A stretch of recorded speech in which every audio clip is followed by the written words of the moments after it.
Hear Me See Me podcast is sponsored by Zenoti, the #1 cloud software for salons and spas. Because when people feel good, they find their greatness. I am Stuart Roberts, and I'm really excited to introduce my new podcast, Hear Me See Me. It's just over 5 years ago, I did something that changed my life. What it did, more than I could have ever realised, it helped me. I have met some absolutely amazing people. Some of the people that work in some of these places, many of them are volunteers, but some of them it is their job. I had this idea after being inspired by a guy in America I'd seen cutting hair on the streets and seeing the difference it made to the guys who were there. This is more than a job, this is a calling. Hello, this is Stuart from Hear Me See Me podcast, and today I've got the great pleasure of talking to a very interesting man, an accomplished athlete. Today I'm talking to Olympic medalist Anthony Ogogo. How are you, sir? I'm good, mate. I'm good. Thanks for having me on the podcast today. I appreciate it. We've got to get something out of the way really quickly. I've got to say a big hello to Dave Davis, who introduced us, a long-term friend of mine, a great fitness instructor. I know you work well with him. I've got to say hello, but I'm going to leave it at that because that man knows far too much about me. And I've heard a couple of stories. They're all lies. I don't know about that. He's a lovely man, but he lies for his teeth, so we'll leave that one there. Yeah, you are, mate. He's a legend, Dave. He's an absolute legend, and he's put me in touch with a couple of his friends in the past, you being one of them, and every single person that he's introduced me to have been legends in their own right. So there's a special group you boys have. Yeah, fantastic. So let's go back. So where was you? You was brought up in Great Yarmouth, was you? Lowestoft. So I was born in Great Yarmouth. I was brought up in Lowestoft, a really small seaside, coastal, sleepy town. Lowestoft is the tagline. When you drive into Lowestoft, the tagline is the most easterly point in the UK.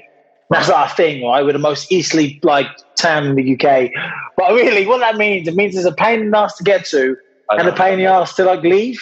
So people don't really go there. It's just so far. Yeah. And people don't tend to leave because leaving is a big step. So listen, we had a very humble upbringing.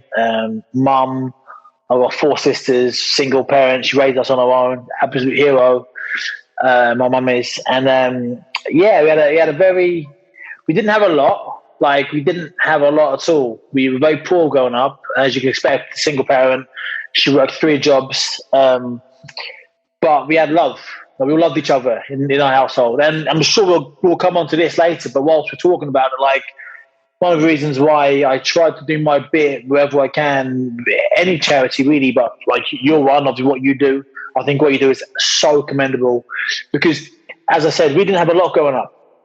We didn't have a car growing up. I remember being little. One of my earliest memories in life was walking to town. It was a 30-minute walk from my house into town to High Street to go to it was Safeway. Remember Safeway, the supermarket?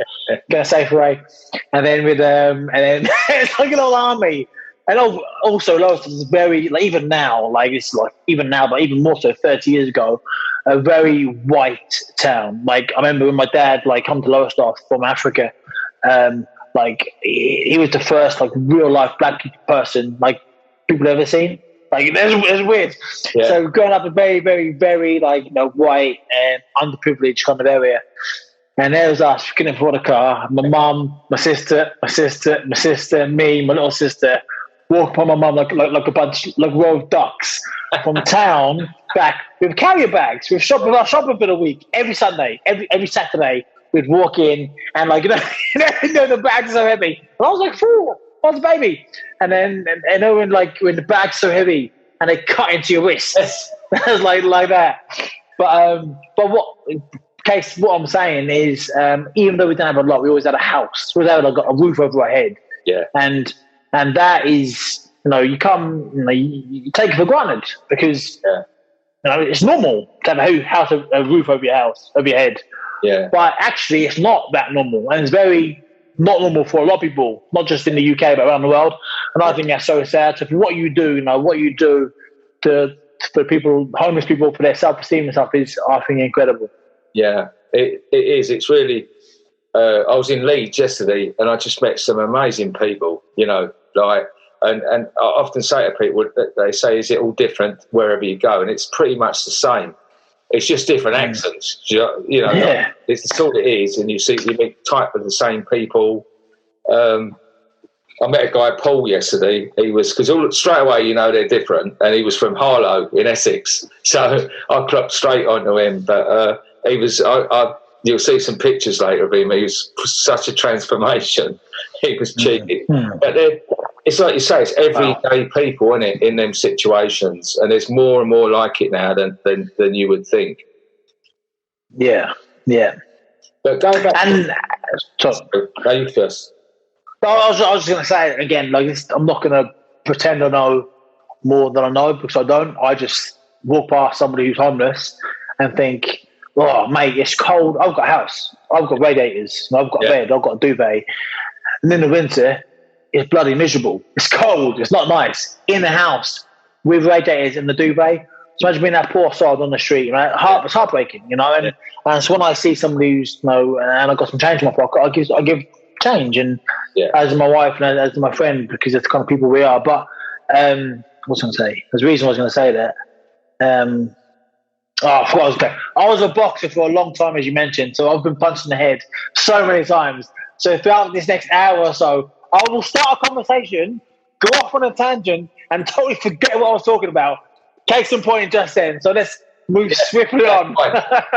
Dave will testify to what a crack fighter I was, and I took more than I gave out. That's why I have exactly the same problem. But going back to when you was young, what you were saying, and that sounds, it sort of almost sounds idyllic, because you're, like you said, you're all going out, the little ducks in a row in a seaside town, a lovely sunny day. But the thing is, what about when it's pouring with rain and it's freezing cold, and you've still got to go and then do that? Your mum's going to clip you around the ear if you don't come and do your bit. Yeah. So it's tough. Those things are tough. And I've come across lots of single parents, in what I do. And, you've got to take your hat off to these women and men who do all of that on their own. I mean, 4 young kids, as you say, is no mean feat. Five altogether, yeah. Yeah, sorry. So 4 sisters and you. Yeah. That's the same as my boy's the only one and 4 girls around him, so. Nah, mate, I feel for him. It's tough. It's tough. People say, and I've never understood this. Never understood it. People always say, "Oh, you must have been spoiled growing up." I think, what? No, bullied more like. Yeah. Spoiled? Yeah, outnumbered, bullied. Mate, there's no reason why. There's not obvious why I took up boxing. To defend myself against the sisters. Girls can be vicious, can't they? Mate, vicious, spiteful, don't forget, cutting with their words. I know. Cutting with it, mate. But I wouldn't change it. But saying the idyllic thing, I mean, that's funny you say that, because that's obviously, when I've said that, that's the picture I painted. Mate, it was not idyllic. It wasn't like there's a bunch of us. There's 6 of us in a little house, 2 up, 2 down. Yeah. It was hard, mate. It was hard. But then when you're little, what else do you know? That's all you know, right? That's all I knew. I didn't know anything other than, let's be honest, the poverty that we grew up in. However, what I'm saying is, even though we grew up poor, we always had love. We always had people around us. Always had a mum. Always had sisters. And we always had a roof over our heads. We always had a duvet to go to bed under. And that's the thing. I mean, I think it's the very, very, very basic requirements of a human being is to go to bed knowing that they're safe. Yeah. And safety is I've never had my house broken into. Thankfully, I never will. Hopefully, but if that day ever happens, all of a sudden you don't feel safe in your own house, and that's bad. You always feel safe in your own home. If you haven't got a home to go to, it must be awful. Yeah, I mean, I've had that. I've been burgled, and it's a weird thing that I never thought of that aspect. But once it's over, you add that real threat to your security. Like you really, it takes a long time to move on because it's just a thing someone's been in your house. But at least you've got an house to get broken into, you know, like, there's times when I meet kids and they are kids, you know, to me they're kids, they're like early 20s or something. And they're you know, they're living at 10, they've got nothing around them, their family, they aren't with their family. And that you know, that, as you say, you realise how lucky you are with your kids, you know, that they're secure and all of those things. And as you say, security, love, warmth, and food is really the basics of what you need. And that's why we're so lucky. So when did it first go that you went into boxing? When was that part of your life? I was 12 when I started boxing. I mean, like, I've said this quite a lot of times in my life, but there's a million things that I'm not very good at. A million things. Like me now, like if we put up a shelf in the house, my wife does it. I'm bad. But growing up, I was always good at two things. I was always good at school in terms of it. I was clever at school. Yeah. I found it quite easy. I've just got a brain, very left side dominant brain. I found like I was quite clever at school, and I was always good at sport. Like, and I was that annoying kid at school that in year 5 I've never picked up a tennis racket before because I couldn't afford one. But in the tennis class in PE, I was beating the teacher. You know, I was good at sport, and then I swam. I used to hate kids like you. I used to hate kids like you because everything was an effort with sport. You know, I weren't naturally athletic, so I had to fight to get any of these. But there's guys like you that you just like you say, you pick up a racket and you beat the teacher. That's like unreal, isn't it? Yeah. But you get to a level, like, and I get it, because you get to a level, like when I got to like the elite level in boxing, like on the Great Britain team, Team GB, like I'm always my hardest critic and worst critic. Yeah. But on the Great Britain teams, I look at some of the boys, some of the talented boys on the squad. Bloody hell, they're so good. But with me, like my greatest thing, my greatest asset is always my work ethic. Yeah. Like I was never the biggest, never the strongest, never the fastest, never the hardest puncher. But nobody in the professional camps I was in, on the GB squad, nobody worked as hard as me, and I've always prided myself on that because like talent will take you so far. It will take you to, maybe you see a lot of talented kids on the British like amateur circuit that'll win a schoolboy championship or a junior ABA championship, but then you get to a level where talent doesn't cut the mustard anymore. You've got to be tough. You've got to be fit. You've got to be strong. You've got to be determined. You've got to put that work in the gym. And you see those guys that you see at like 12, 13, 14, 15, they're mustard. You think they're going to become Olympic champions. They get to 17, 18, girls start coming to play, like going out, having a few beers, start coming to play. And then that's when people who maybe weren't as talented going to catch them up with hard work and determination and stuff. So I was always, as a kid, I was very talented, but like that was always backed up and some with my work ethic and my desire. And you said that, like, I remember there's 2 lads on the squad. Well, Andrew Selby's a flyweight Welsh lad on the GB squad. Probably the most talented boxer I've ever seen. It was some of the stuff he could do. Like, I watched him spar against like some elite boxers around like Kazakhs and Germans and Russians, and he'd box their ears off. I'd go, how have you done that? Like, how do you do that? He's like, I don't know. He had no idea. He was just so naturally gifted that he could do that. But then when he turned pro, like, all that talent, it's in the professional ranks, it's like, the fights are longer. You do 10, 12 rounds. Yeah. 15 back in the olden days. And, like, what's that phrase? Fatigue makes cowards of us all. Yeah. Like people could be the most talented person in the world. Yeah. But if you get taken to the trenches, all of a sudden your talent don't count for much. Then it becomes about will and desire and determination. Yeah. So I always had that as well. When abundance growing up, I always had a lot of like desire because I saw my mum work her ass off. She was a nurse her entire life. She was a carer. She'd come home from the nursing home and some old like seen an old bloke would have slapped her or kicked her or punched her. Yeah. You know, because eventually she was a nurse, she was a psychiatric nurse, so she could work with like schizophrenic people who weren't in control of their body, their brain, their emotions. And so I'd sit and I'd see I work so hard and come home and raise kids. I'm like, I don't want that for my life. I'd see her at the end of halfway through the month crying how not knowing how she's going to pay the bill for the rest of the month. That'd break my heart. Even as a kid, that'd break my heart. So I used to think, I'm going to work so hard at sport because that's the one thing I'm really good at.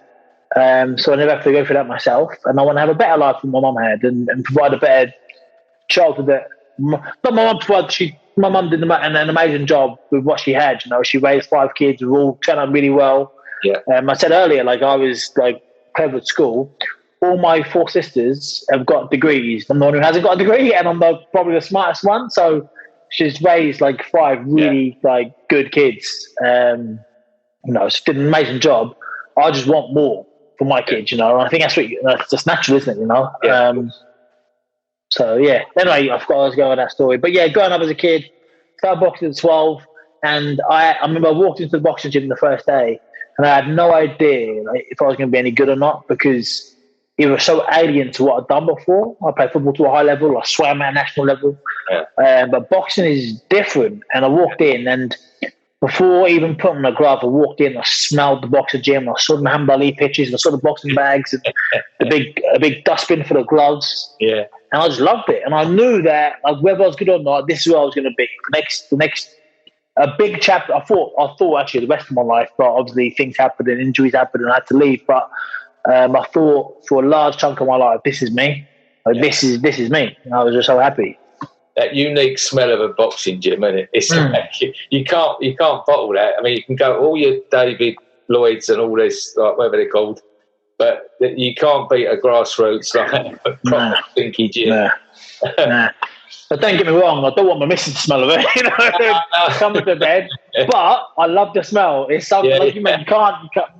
And the thing is, I don't know if it's obviously you got the sweat, you got the dried blood. Dried blood's got a funny smell, a unique smell. Oh yeah. The smell is, it's you always smell the fear and little boys coming to the gym and having to spar for the first time. Little girls as well now. It's just it's a beautiful thing. And if you don't get it, if you listen to this or watching this and you've never been in the boxing gym before, or you have and you think it's disgusting, which it is, you don't get it. You just don't get it. And if you don't get it, you're never going to get it. But if you do get it, you get it. Yeah, I love it. It's the thing is as well. It's often like you said with boxing, you don't know how you're going to react or if you're going to like it until you take that first shot on the nose. I think because years ago we done we was doing karate for a long time, and it weren't until we transferred to kickboxing. It's a non-contact. It weren't until you got that first smack in the nose, and you're like, this is a bit different. Yeah, isn't it? 100%. And again, when I first went to the boxing gym, I went with a lad called Aaron Cooper, a friend of mine from school. We were both in year 7. He was really talented, really good, punched hard. But he was born to be a boxer. He was quite small. We were kids then. He was probably 30-odd kilos, but we were 12, 13. He had long arms. He had big gorilla arms, right? His knuckles dragged on the floor. He had a small little body and a small little head. So he's tight. He's like a gorilla. Like a little white gorilla. And so he had a small target area, but long arms. So he tucked up. He covered his whole body. Yeah. And he'd be the other side of the ring and throw a jab when it hit you. And he had all the tools to be good. He just didn't have that the one thing you need, that desire, the bite down on the gumshoe when it gets tough. Yeah. And also he didn't like getting hit. And with all his skill and ability, he took a punch and his arsehole went and he was no good. So you're right, mate. In football you go goal down. In rugby you go try down. In swimming you come second. In athletics you come second or third. In boxing you get punched in the face. Yeah. And that says a lot about a person's character. And that's why, you see a lot of people, I remember a couple of years ago, white collar boxing was all the rage. Everyone was doing I'm going to do a white collar boxing fight. And then people ask my opinion, what do I think of it? And I'd go, fair play to it, mate. If they train the necessary amount of time to make sure they're safe, because boxing is it's not a place for a mug. It's, as you know, it's serious stuff. Yeah. If you train and you've got a good coach and your coach does a fair match, but doesn't put you in with somebody who knows what they're doing, I think it's a great thing, because you learn so much about yourself in a ring, in a 2 minute fight, in six minutes. You learn so much about yourself. And what you do and how you react to get punched in the face in the boxing ring, I wholeheartedly believe that's exactly how you can react in real life. Like when life punches you in the face, how you act in boxing, the exact same how you can act outside, you know. Yeah. And obviously when I say life, it means like, you know, an illness to yourself, to a loved one, losing your job, getting dumped by your missus or your husband. Like when life punches you in your face, how do you react? Yeah. And I generally think everyone should have one fight just to learn, you know, just learn about themselves and just learn about themselves. Really, I think it's the most amazing sport in the world. It's so different training to fighting, isn't it? You know that. I remember the first fight I had in the ring. I remember thinking I was really confident at doing 3-minute rounds. You know, I thought, 3-minute round, I'm ready for it. I could do 3-minute rounds. I think I was that first fight with the adrenaline, with all your family out there, and you come out 30 seconds. I thought it was the end of the round. I'd only been in there 30 seconds. Yeah, you're blowing, aren't you? and also, like our age. I mean, I'm a young whippersnapper compared to you. Yeah, you are. You really are. No, I'm just taking a piss. But like our generation, like when I remember my first fight, my first 20 fights, I'd walk to the boxing gym and the old boys at the front smoking their cigars at the old dinner shows and stuff. They're smoking their smoking cigars. And I was 12, walk to the ring. So before I get in the ring, I'm coughing my guts up of matey boy's fucking cigar. Yeah. So I mean, you got to contend with that. But the adrenaline, the nerves. Like you said, you can spar, and that's what's different. Again, it's different. Like you can play a friendly in football, you know, against a good team, and maybe 5, 10, 15% that spice isn't quite there because it's friendly. And on match day, it's a bit more spicy, but you've done 90 minutes. But you can spar until you're blue in the face. Yeah. You walk in the ring on fight night. Different. It's just different. It's just all that nervous energy. You're shitting yourself. You're excited. You're a bit scared. You're worried. The gloves are smaller. Like honestly, like preparation is key to anything in life. And if you prepare incorrectly, if you let the nerves. I boxed once. I boxed in Beijing in 2007 at the Olympic test event. So every Olympic Games, they have a test event the year before. But they basically test everything, the rings, everything. Yeah. I boxed in Beijing 2007. And I boxed a Frenchman, and he actually won a bronze in those Olympics. And I beat him. I lost the fight, but I boxed really well. Yeah. I must have beat him I won by 6-7 points. I boxed really, really well. Yeah. However, as back then, I was 40-minute rounds back then. The first 2 rounds it was neck and neck. First 2 rounds, maybe he was just up. Last 2 rounds, I boxed really, really well, but I didn't get the nod. But the first 2 rounds, I was so nervous to box well. I put so much pressure on myself. I was so nervous. I went to the ring. I was like, I'd use so much like energy, like just nervous energy, because I wanted to box so well. And then that done me. Had I been more relaxed like before and after, I'd have beat him easily. Yeah. So that fight taught me, you know, you can't. It sounds silly. You can't want it too bad. Well, you can want it too bad. You can want it, but if you control yourself, control the nerves. So you use the nerves. Don't let the nerves use you. And you know, each fight you learn something, win or lose. And I was always quite good at even when I won, I learned stuff. And a lot of people when they win, they don't learn. They just I won, doesn't matter. Yeah. I always learned my lessons. And that fight, my lesson was don't let my nerves I think it's what Rocky says, called it Frankie Fear. I think Rocky 5, Frankie Fear. Like Frankie Fear is your best friend. Yeah. Let him heighten your sharpen your skills rather than eat away at you. So yeah, mate. Is this a boxing podcast? No. It's a boxing podcast. Yeah. No. It is. Well, I love fighting, so I can't help but go there. You know. Oh, of course. You know, but there is. You know, we'll talk about other things, but you know, I've always loved fighting. I've spent the kids' inheritance on watching fighting. You know, I've been. Good lad. I went to Ricky Hatton, see him fight Mayweather.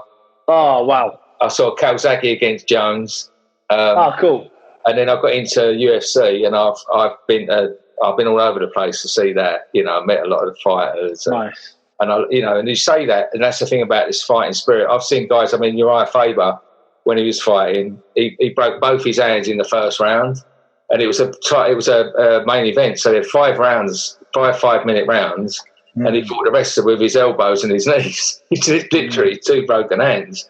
And then you see a footballer, and they're lying on the floor, aren't they? And it's hard. It's such a different thing, isn't it, to see that? Right. Disrespect. That Italian fella that in the semi or quarter final that when he jumped on the floor, then they scored and he got up and nothing happened. What a dickhead! I know. Like if his mates don't mug him off for the rest of his natural born life, for doing that, then they're not mates. You know what I mean? Like, oh mate, what a dick! Speak there, you're right. It's just. You know, it's just I mean, that's a whole different. It's a different kind of worms. I think on a serious note, though, I mean, we joke about it, but on a serious note, that's no message for kids. You know, like we say, the message, you know, the fighting message that about what life is like, it carries a great message to young people. But when you see, you know, like cheating prosper, you know, and all those things, it's not a good thing for kids to see. Yeah, no, and that Chiellini, when he yanked Bukayo Saka back, didn't he? And then they went on a win, and he's been like, stuff like that. It's like, come on, mate. Like, Italy were the better team, probably deserved to win the Euros, you know. Yeah. But don't cheat, you know what I mean? Like, I'm not the same. And I'm all for a bit of gamesmanship, and I'm going to be honest. Like, I got done once in 2006. I got cheated once in the final, punched in the back of the head, and that really knocked my confidence. After that, I realised that, like, that was, again, I told you, I learned from those, like, different situations in life. And that situation taught me that life ain't fair, mate. No, I got done badly. Life ain't fair. And after that, I thought, and I never cheated, never, and I never did cheat, never cut any corners, always did. But when the bell goes, I'll spat my gum shut out to buy a few seconds here and there when my legs are a bit wobbly. I've hit low a couple of times. If he's hit me low, I've hit him low back. Because before, when I hit low here at the back of the head, I'll carry on boxing. It's the referee's job to say, right, no more of that. But after a while, it's like, nah, if I'm get hit back in the head, like no one's there, you know, like no one's there to protect you. If you get hit low, hit him back low. If you get headbutt him back. And I've you know, so I'm all for gamesmanship, but there's a fine line between gamesmanship and just pure cheating. And know what kids like. Like I remember being a kid. I got told off in year 5 once. I was at a school football tournament, and I was captain of our team, and I was spitting. I kept spitting a lot. I kept spitting like. So I'd seen Roy Keane spit on Match of the Day. Yeah. Like, and the spitting. And my teacher was like, what are you doing, mate? And spitting. I was like, I didn't need to spit. I was just doing what I saw on TV. Yeah. I got subbed off and we lost. Yeah. So that taught me. But yeah, kids copy what they see from people they look up to. And fortunately or unfortunately, you know, they look up to footballers a lot, and sometimes they don't behave very well on and off the pitch. Oh, who's that footballer? I want to punch him as soon as I see his face. Suarez, I think his name is. What a dickhead! He bites people, doesn't he? You think, how can you bite someone more than once? How can you not be like thrown out of the sport when you bite? I mean, you know, I'll forgive Mike Tyson for doing it, but I won't. But I won't. Well, you should have done that, should he? What am I saying? But he done that because he wanted out, didn't he? He just wanted out. He was getting beat behind him, didn't know what to do, and that kind of added to it as well. He's a natural born killer, and he's going to do what's got to be done in there. I remember seeing. But you're right, Suarez, little dickhead, and he's also got done for racially abusing everywhere as well. And I support Norwich, and every time we played Liverpool, he banged hat-trick in against us. So I kind of like him because he's actually really good. But that's the annoying thing. Like, I'm the first person, when I go to football, I'm the first person, if the other team's having a worldie and their star man gets subbed off, I'm the first person to stand and give them a clap. Yeah. So I don't mind applauding other people because, like, if they're good, then I don't care what they pay for, they're good. Yeah. But when don't be a dickhead with it as well, you know. Don't be like, you know, So that's the tagline of this. We'll put hashtag don't be a dickhead. This has been the show. The message of the show, don't be a dickhead. So tell me about the Olympics. It must have been such a... I mean, I went, as a spectator, and I think they've done an amazing job, London. But what Oh, mate, so it's a weird one. I don't know if you know or not, but the Olympics to me is a real odd time for me. My mum, so it was quite a long story. I'll try to kind of That's all right. That's all right. Cut it down. So I had the most horrific qualification process. I dislocated my shoulder. I was out for a large stretch. I had to watch people that are unbeaten, on better than, qualify for Olympic Games. My Olympics seemed all but over. I had to rehab a 12-month shoulder recovery into 4 months. So you can imagine the pain. And obviously, after the 4 months, my shoulder was nowhere near ready to fight, but I had no choice but to fight. They weren't going to move to the Olympics because I was injured. So the pain involved is horrendous. I'll go back to the qualifier. I overturned the 6-point deficit. So back when I was boxing, they've changed now in amateur boxing, but back when I was boxing, to land a point, you had to, there's 5 judges around the ring, and to score a point, you've got to land a punch, a clean punch, and 3 of the 5 judges have got to press your button within 1 second of each other. That's how you get a point.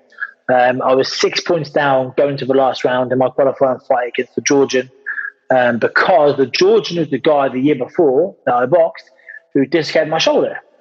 So I had the surgery and I had the rehab, put it all down to him. So it's his fault. So I hate the man. So first 2 rounds I boxed like an idiot. I lost my head. I did the boxing one just as a punch up. Yeah. I was 6 points down going to the last round. So a bit of context. The previous 4-year Olympic cycle from Beijing to London, not one person in the elite international boxing had ever overturned a 3-point deficit going to the last round. 4 points was unimaginable, 5 points impossible, and I was 6 points down.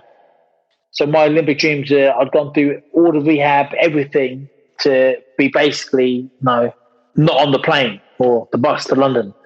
I worked harder in this last round than I've ever worked in my entire life. I worked so hard that I gave myself exercise-induced asthma. So even now, when I go for a long run, I've got to take a silly little brown inhaler before I go. I worked that hard. I beat him, overturned a 6-point deficit, which no one thought I could do. I finally qualified.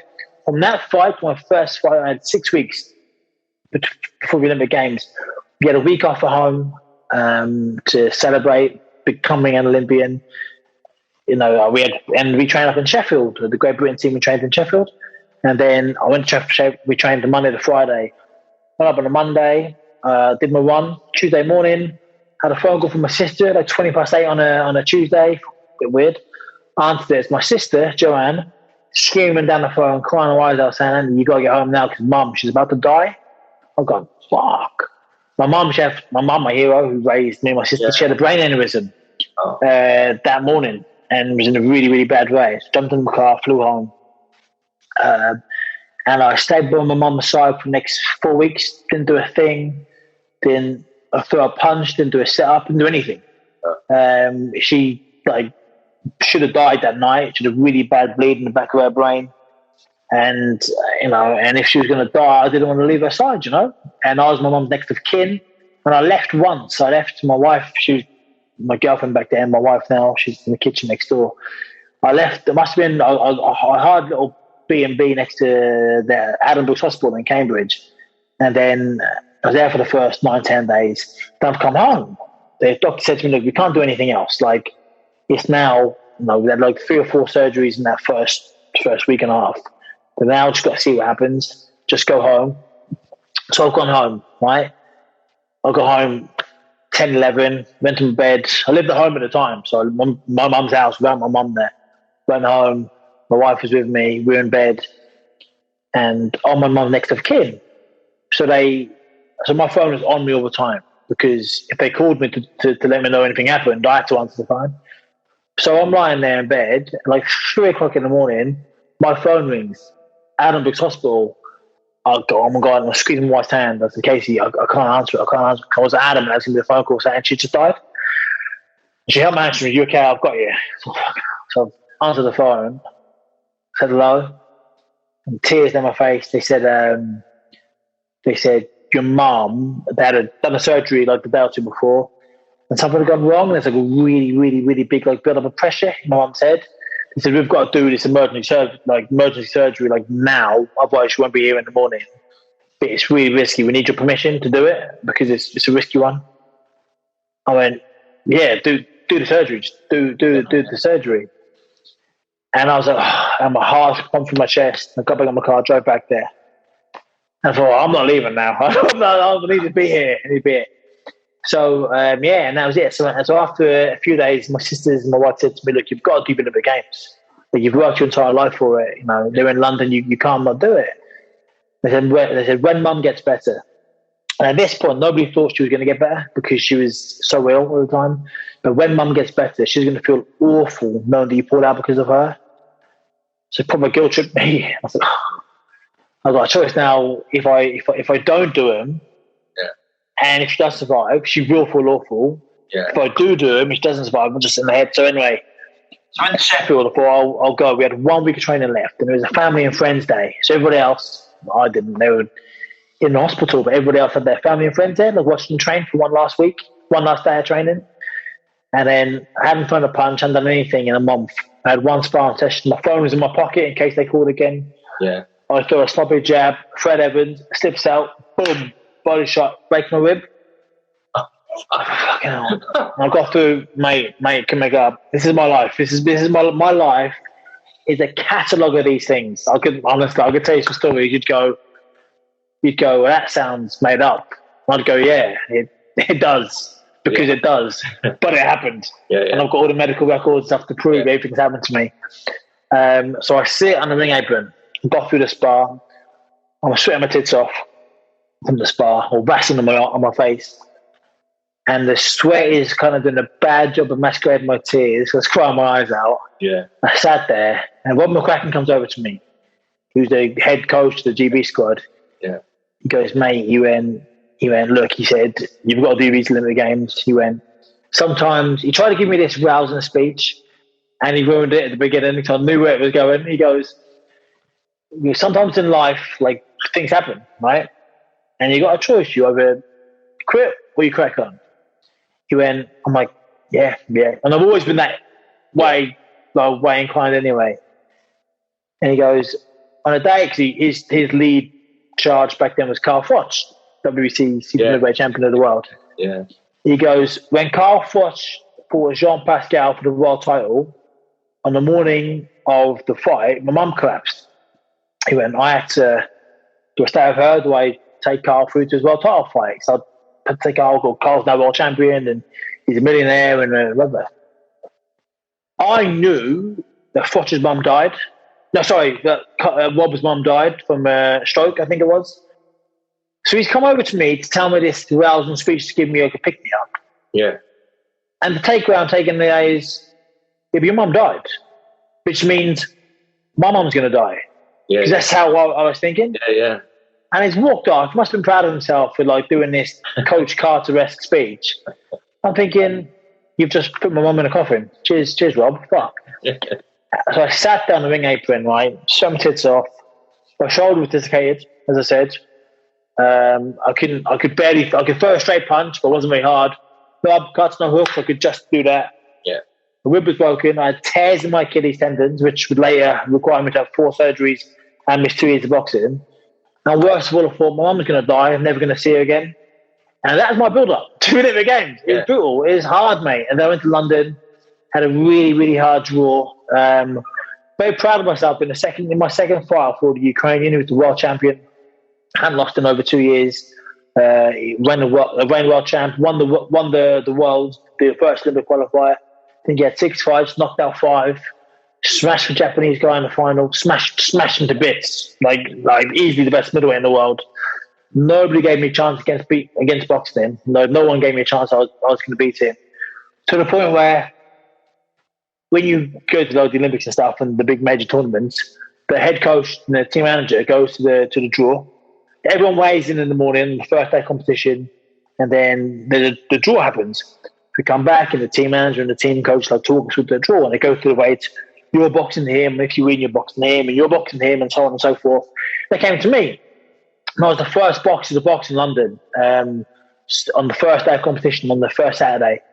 He goes to me, and Matt Holt, the team manager, he goes, Andy, you're boxing tomorrow, as you know, against the Dominican. I said, sweet. He goes, does this, he goes, and if you win, you got the Ukrainian. And I thought, you prick. Yeah. You prick. I'll never forget that inhale of breath. And that I know exactly what that meant. That meant, look, mate, you've got no chance of winning this fight. Yeah. Like, even when you were fit and healthy, you wouldn't have won this fight. But at least, like, he knew what I'd been through. My mum, illness had come out, and the injuries. That was at least you can say you're an Olympian. At least you've got the tracksuit. Yeah. And I thought, you fucking watch. You just watch. I beat the Dominican the day before. That's a really hard fight, actually. Really, really hard fight. Big southpaw, hit really hard. I beat him on the first day. I boxed the Ukrainian in. Obviously, I'm a bit biased, but you know, even an unbiased person, I think, would concur. The best fight in the Olympic Games history, bar none. Yeah. A banging, unbelievable fight, to the point where the final score was 18-all. I was countback. As I said, like, when you score a point, like, your judges have got press, or judge have got press the button within 1 second. 3 of the 5 judges. When there's a draw, a countback, it goes back to a countback. Which they do, they tally up all the points irrespective of the 1 second rule. So you might be, a judge might see you, like, be watching the boxing, and the punch comes in, and they miss it. Then they see the head go back, and then they press, and that might be outside the 1 second. Yeah. So they tally all the scores up. The final, and I boxed my entire life, right? And I've never seen this before. Nobody ever had. Like, I don't know if it ever happened before. Never in Olympic Games. The countback score was 52-52. No. Never happened before. So the referee, there's a 5-minute wait for like 3 hours. I was in the middle of the ring after the fight, waiting to know if I'd won or lost. And the referee has generally done this. He's gone, what do I do? I don't know what to do. Because there wasn't a protocol for this, because it never happened. So he went to all 5 judges around the ring, who do you reckon won the fight? And all 5 judges said me. And I won the fight in the most unbelievable circumstances. And Jim Neely, the old BBC commentator, said the most amazing line. To put, I've got little Jim in my garage out back, and I've got these words emblazoned on the wall. The most amazing line. Like, there's a few, and I'm glad this never kind of got not the respect, but never hit the heights I wanted it to. Had I had the career I thought I would have had, these words would have been everywhere, I believe. But it's like, to me, it was they think it's all over. It is now. Or remember the name, Wayne Rooney. Yeah. Jim Neely says he's done that at Ogogo. He's beat the world number 1. Oh my Lord, what an upset! That has to be one of the greatest performances for any British boxer in any amateur boxing ring around the world in any century. And those words, man, they make me tingle, because it was. Then Richie Woodall comes in. You know, he's done it. What an upset. He's done it. I'm so proud of your son. His mum's in hospital. He did that for his mum. I'm so proud of you, Anthony. And I'm like, I get goosebumps talking about it now. Yeah. And that was my Olympic final for many aspects, because nobody thought I was going to win when I beat him. Yeah. My next fight, I fought a German, really, really good German, really big, really tough, really strong. I beat him quite comfortably. And then my next fight was against a Brazilian. And I was better than this Brazilian, to the point where the German, Ukrainian, and Dominican had all beaten that Brazilian, like that Olympic year. They'd all beaten him within those previous 8 months. But he beat me. Brazilian beat me. And I was really bitter about it for a long time. I still am a little bit. I'm not really bitter. I get it now, but I was bitter about it for a long time, because I was just bollocks, mate. By the time I got to the semi-final, I was just done. I had nothing. I was running on fumes from the Ukrainian fight, and just sheer desire alone took me past the German. Yeah. But Brazilian was one step too far. And there's this bit in the fight I remember. I don't remember any of it, but there's one bit in the fight I remember. He's southpaw. He's coming through back out and fight. The Dominican I fought in the first fight was a bigger, better, faster, more awkward southpaw than the Brazilian. But as I said, I had nothing, you know. And then he's hit me. He finished round 2. He hit me down a pipe, and I've gone down my back. And the Ukrainian I boxed is the hardest punching man on planet Earth. Oh my goodness, he hit so hard. Like, he hit me so. I had my gloves on, and head guard. I was tucking up. He was hitting me so hard through my arms that my legs were wobbling through my arms, even though I was blocking the punch. Yeah, mate, machine, right? He punched way harder than a Brazilian, a million times harder. But this Brazilian's dropped me, and I lied there, looking up at the lights, thinking, "Fucking hell!" I mean, and I wanted the canvas just engulf me. I wanted to go home. I didn't want to be there anymore because I knew I wasn't going to win. Because no matter how much I wanted it, I couldn't. I just had no energy. I couldn't move my feet. I couldn't punch. I couldn't slip. Yeah. I was boxed in mud. I got stuck in the mud. I just couldn't do anything. Yeah. Fucking hell, I'm not going to win. I just want to quit. And for a split second, I thought, fuck it, referee can count me out. I'm not getting back up. I don't want to get back up. Yeah. And then I thought, my mum's in hospital, and she's actually, like, literally fighting for her life. Yeah. I thought, how can I give up? How can I stop fighting, you know, in a boxing match? My mum's actually fighting for her life. Well, I wouldn't be a true son of hers if I just, like, bitched out and went out like that. So I got up. And I was actually really proud of this moment. I didn't want it. I got up. I thought, fuck, I'm going to carry on fighting to the final bell. And I was punching. I won the last round. I was hitting it. I was punching. I was trying my little best. But it wasn't enough. And he won. And I was gutted because the Ukrainian that I beat, who smashed the Japanese guy in the final of the World, Japanese won the gold medal. Right. And the Ukrainian was way better than the Japanese fella, way better. And I beat him. I would have smashed. I'd have easily picked up the Japanese guy. I'd have boxed his ears off. But, you know, shoulda, woulda, coulda. I was, I think under the circumstances, I've done an unbelievable job to even just get there, let alone have the fights I had, let alone pick up a medal. So I'm proud of myself now. Yeah.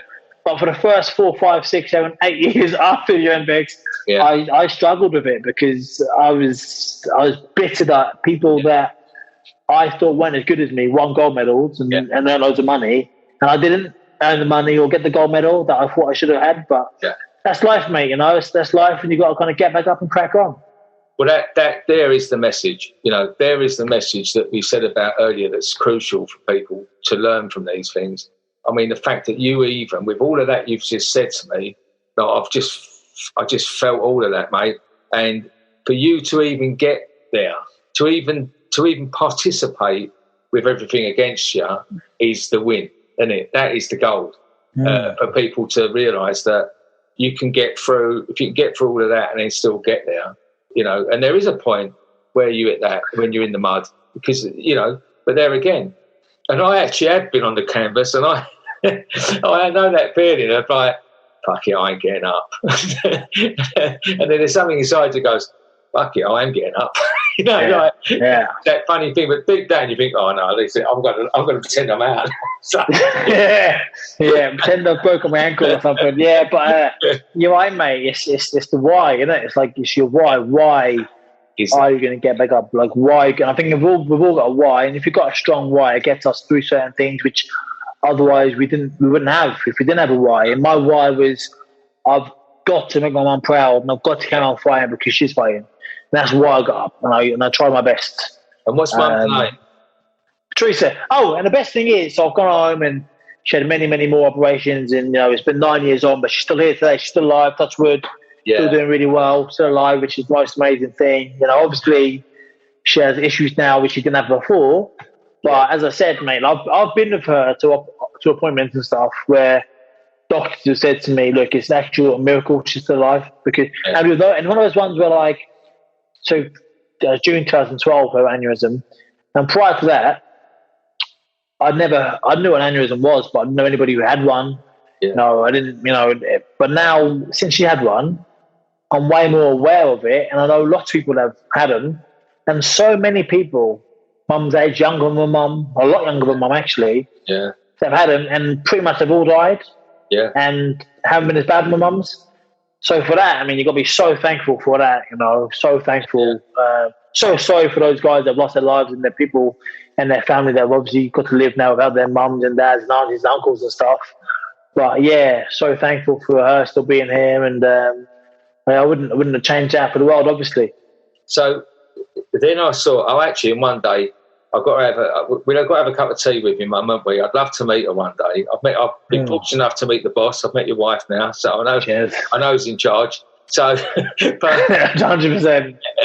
But I'd love to meet your mum one day. She sounds an absolute diamond, So hopefully one day. But so you then, when your career finished, you weren't finished. You've gone on to wrestling. So there's a big chunk on old breeze. It's not that exciting. Actually, it is quite exciting. There's a lot of lessons in there, but I don't want to bore everyone with coulda, woulda, shouldas. But I'll turn pro after that. I'll turn pro, and I thought, you know what, I'm now going to become a world champ, and I'm going to put, because I had a choice to make actually. Like I wasn't enough.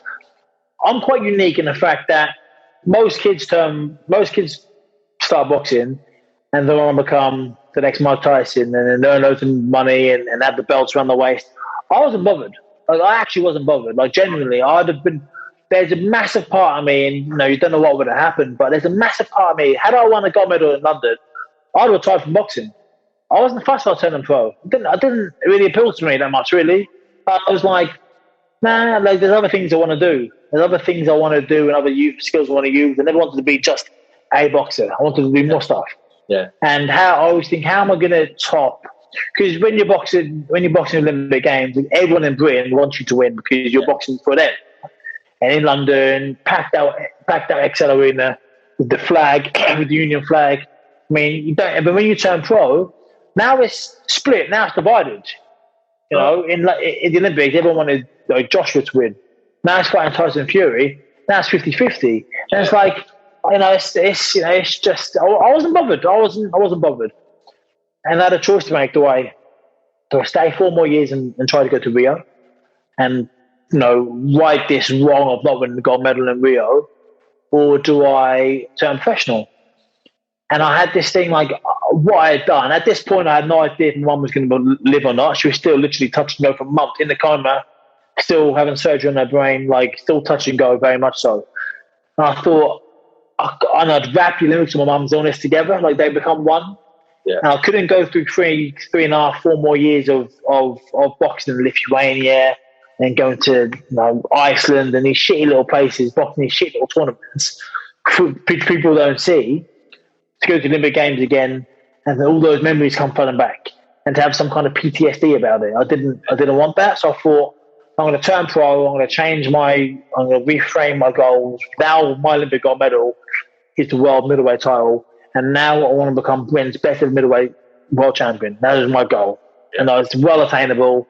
Up until a point when I turned pro, we had 3 or 4 middleweight world champions, and combined, had 8 successful world title defenses combined. 5 world champions with 8 successful defenses combined, all 5. I wanted to do that on my own. I wanted to have like 8, 10 world title defenses of myself. That was my goal, and that was what I was working towards. Turned pro. The shoulder came out again in the fight of mine, which I carried on and won. The Achilles went. I had 4 surgeries on my Achilles over 2 years to get back in the ring. And then I was on the cusp of a world title fight. Then I fractured my eye socket in a fight, had the wrong surgery, got misdiagnosed. Ended up having 9 surgeries on my eye over 3 years to try to get back in the ring. And I had 2 injections in my eye, which one injection is damaged the nerve. So I'm 78% blind on my left eye now. I can't see on my left eye. So after spending a lot of money on surgeries and stuff, I had to retire from boxing. Heartbroken. 30 years old, still a young man, so much ambition and drive, desire left. I hadn't achieved my goals in amateur boxing or professional boxing.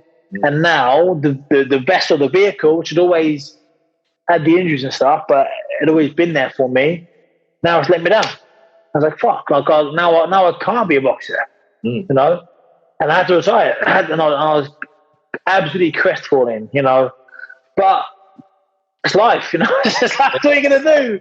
Yeah. I sulked for a while. I was bitter more so. I was pissed off. I was angry all the time. I just thought, I don't want to be this guy. Like, this guy that's jealous of other guys because they can live out I'd always say, oh, I'm annoyed. People say to me, "Are you watching boxing this weekend?" I go, "Why?" So I can watch your shit bag live out my dream. Yeah. I go, live out like it was like live out my dream. It's like, and it's taking us, but it's also their dream. No, they're living out their dream. Yeah. And I was so bitter that no, I'm not watching it. And I don't watch a lot now because it's hurtful still. I'm still not quite there yet because it still breaks my heart that I can't do what I have to do.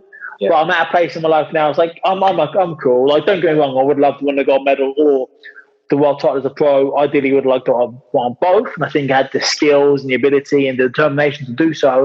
It wasn't to be. No. So I got to crack on and move on. So I had to retire, and that's when I got into wrestling. Yeah. Because it was much a case of like, what else do I like? I don't know what else I like. Man, you know, from 12 years old, when I walked in the gym, as I mentioned earlier, I walked in the gym 12 years old. I walked in the boxing gym. I thought, this is me, man. I'm happy here. I don't want to leave this place. This is where I'm going to be. And I was now 30, and I wasn't allowed to be a boxer anymore. I can't show the mortgage man my Olympic medal from 9 years ago and say, don't charge me this month. Yeah, because I won a medal like a long time ago. I got a roof to pay for. I got bills. Got to eat food. Yeah. But on top of that, I've got dreams and ambitions I still want to fulfill. Yeah, and wrestling is the closest thing I could have found to boxing. Obviously, very different, but the closest thing I could have found to tick a lot of the boxes that boxing ticked for me. And actually, it doesn't tick all of them because it's very different. But actually, it ticks other things as well. It ticks some boxes that boxing never ticked for me. So it's a great, it's hard, very tough, but it's a great career change. And I'm as of now, I'm really enjoying myself. Yeah. Well, I saw in lockdown, I saw that at the beginning of the lockdown, as we were all getting fatter, you actually was really training hard. Yeah. Because you could sort of see that you had that, your spark reignited, because maybe it was at the end of the period, very depressing time. Like we can get, I understand about that thing of bitterness is a real tangible depressant, and we get in such a low place that I've been through a lot of that myself. And it's finding a lot of people don't get past that. See, a lot of people don't get beyond that depressive state. They don't. But you need a new focus. You need a new goal. Yeah. And yours was that, and you could sort of see it start, and then the training started, and You you're looking good now, my friend. But you worked really hard, didn't you, for that? Thank you, mate. Yeah, I appreciate that. Really, thank you, Stuart. I have worked really hard. It's been tough, but that's because I didn't achieve my dreams. And I've still got so much ambition left in me. Yeah, and I need to dispel it. And all I know is working hard. That's all I know. That's all I ever saw growing up with my mum and my sisters. We had to work hard, Yeah. So I've worked hard, and I could have picked. There are other things I could have done. Of course, I could have earned more money. I got offered more money to sit at a commentary desk in boxing and talk about boxing. What I already knew. Yeah. I know boxing inside and out. Yeah. I know all the fighters. Like I can talk. That is an easy job for me to do. Yeah. But I didn't because I got offered more money than I got offered to do the wrestling. But I thought, one, I wasn't ready to. It breaks my heart, as I said, watching people box. And two, I thought, no, I don't want to. I've still got things I need to do. Like I need to. I've got an itch I need to scratch. Yeah. And wrestling will do that for me. And like I said, gave me a lease of life. Actually, my friend said to me recently, like I was talking to him, I sent him a voice message about what I was doing in America and stuff, and he said, mate, after a real shit few years that you've had, as much as anybody, I'm so happy that you're happy again. You can hear my voice. I'm happy again, talking about what I'm doing and what's coming on and storylines and ideas and this and that and doing moves and stuff.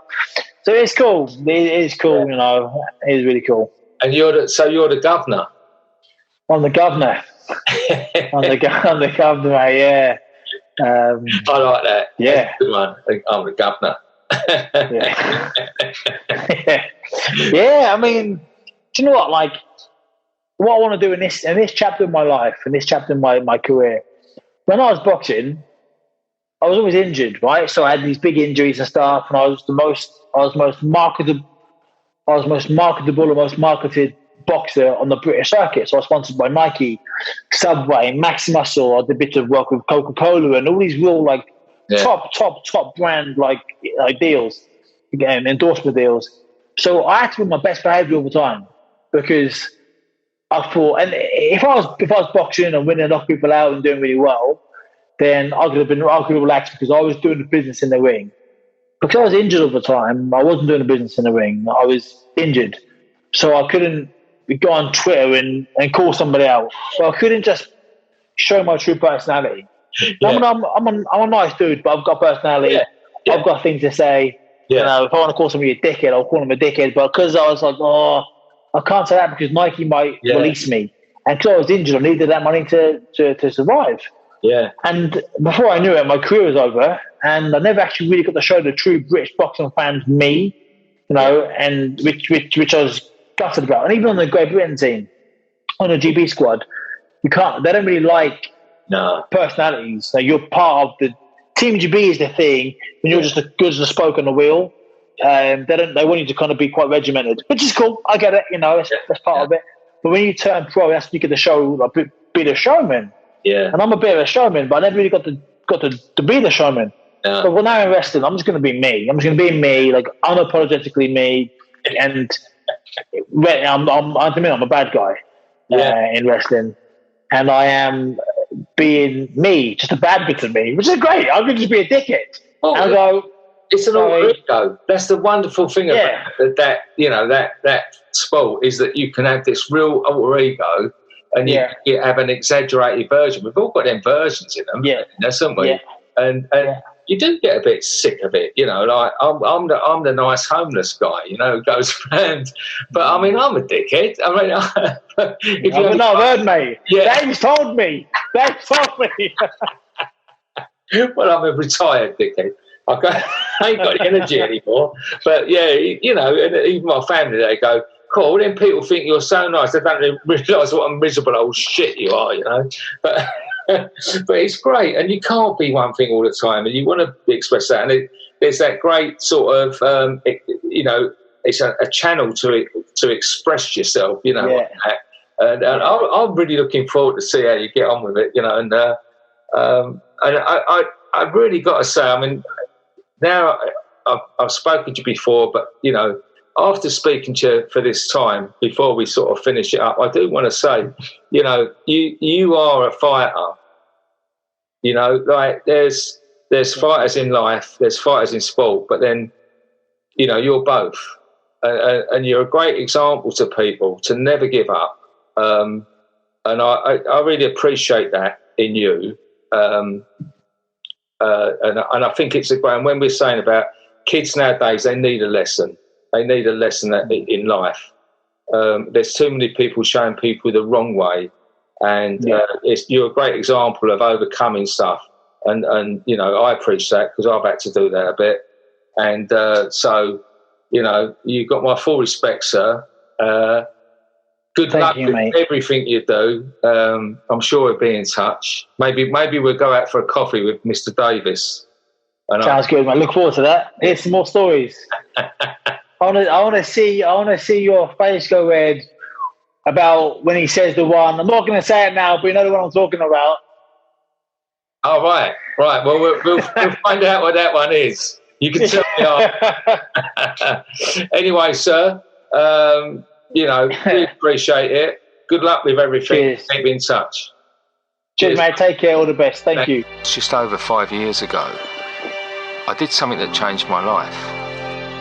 What it did, more than I could have ever realised, it helped me. I have met some absolutely amazing people, some of the people that work in some of these places. Many of them are volunteers, but some of them, it is their job. This is more than a job, this is a calling.